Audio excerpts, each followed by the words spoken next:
Dolly Sen Memorial table tennis championship.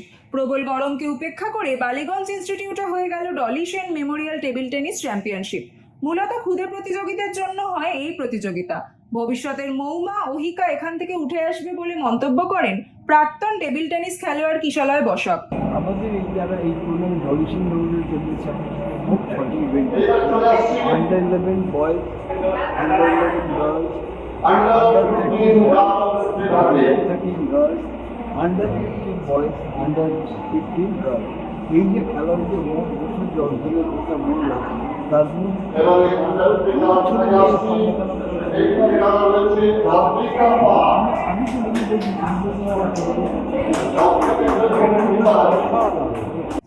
টুর্নামেন্টের মূল উদ্যোক্তা রবি চট্টোপাধ্যায়ও বেশ খুশি বাংলা টেবিল টেনিস নিয়ে।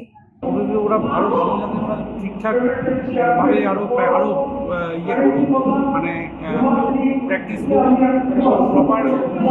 ওদের যদি মানে এম ঠিক থাকে, পড়াশোনা আর খেলাধুলা যদি ঠিক মতন করে, তাহলে এটা ভবিষ্যতে আরো অনেক দূর যাবে।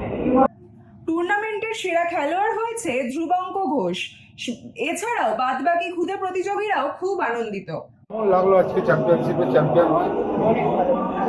অনেক সাথে খেলে এক্সপিরিয়েন্স হয়েছে। ট্রফিটা আচ্ছা, কিরকম লড়াই হলো আজকে?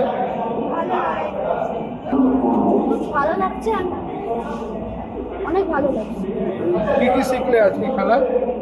ফার্স্ট প্রিন্সিপাল সব